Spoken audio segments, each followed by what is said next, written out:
Olá, queridos irmãos e irmãs, dia 8 de fevereiro, segunda-feira da quinta semana do Tempo Comum.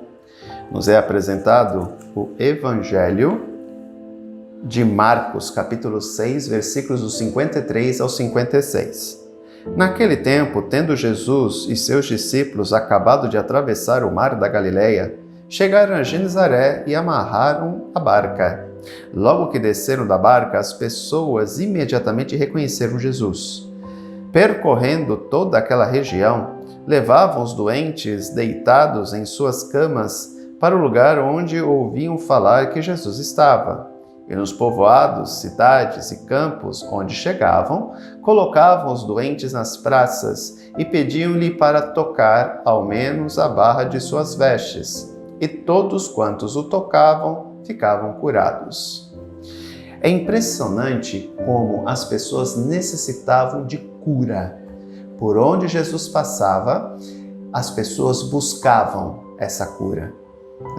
É um reflexo de uma vivência religiosa onde a grande maioria da população estava à própria sorte, à mercê.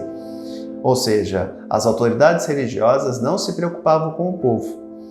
E isso fez com que as pessoas ficassem perdidas, sem rumo, doentes, tanto mentalmente quanto espiritualmente e corporalmente, fisicamente.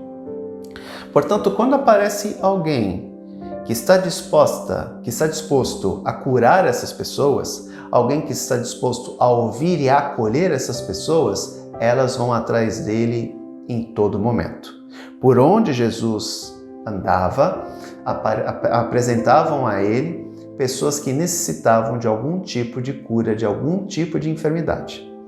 Portanto, é observar que ele veio para curar e libertar a todos aqueles que necessitavam. Obviamente, durante sua trajetória neste mundo, ele não conseguiu curar a todos. Isso demonstra que há determinadas situações que Deus não intervém por algum tipo de mistério, ou porque a pessoa tem que passar por aquilo, ou porque já chegou o seu período de ir para a casa do Pai, a sua missão já foi cumprida. Não sabemos, porque algumas pessoas alcançam a cura e outras não. Eu acredito sempre que as pessoas que alcançam a cura é porque elas podem testemunhar a ação de Deus na vida delas. E aquelas pessoas que não alcançam a cura diante de enfermidades sérias e que acabam por levá-las a terminar a sua trajetória neste mundo, é porque elas já cumpriram a sua missão. Então elas vão para junto de Deus. E lá irão nos esperar também quando nós terminarmos a nossa passagem também neste mundo e cumprirmos a nossa missão. Portanto, é um mistério que está no íntimo de Deus, que nós não temos como explicar. Porém, é interessante observar que Marcos apresenta Jesus como aquele que passa fazendo bem.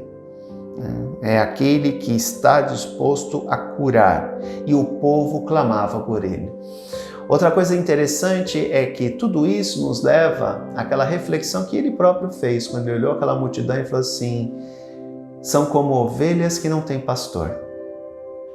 São pessoas que, como eu falei, estavam à própria sorte.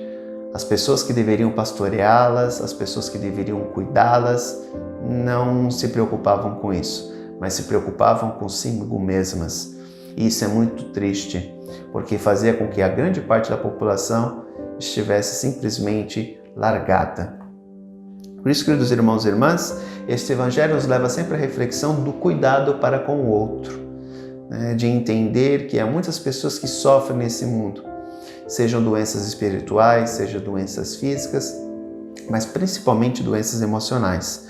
Nós temos presenciado isso muito na pandemia. Pessoas que estão ficando dentro das suas casas, porque tem que ficar dentro das suas casas, porque são pessoas muitas vezes que fazem parte do grupo de risco e que têm que evitar ao máximo sair de casa para que elas não fiquem doentes. Só que por ficarem tanto tempo dentro de casa e muitas vezes não terem nenhum tipo de comunicação com pessoas de fora, elas acabam adoecendo também.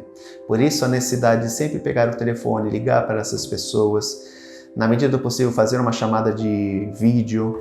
Para quê? Para que essas pessoas não se sintam tão sozinhas, que elas não se sintam abandonadas. Há necessidade de fazer isso, para que elas acabem não adoecendo mentalmente falando. Nós temos que cuidar uns dos outros. Jesus sempre fez isso e continua a fazer isso conosco. Então, é a nossa missão como cristãos cuidar também destes nossos irmãos que, por um motivo, diante do que estamos vivendo, se encontram muitas vezes em suas casas, isolados, longe do mundo. São pessoas que merecem o nosso cuidado e o nosso amor também. Cuidemos dessas pessoas. Grande abraço, até amanhã, se Deus quiser. Tchau.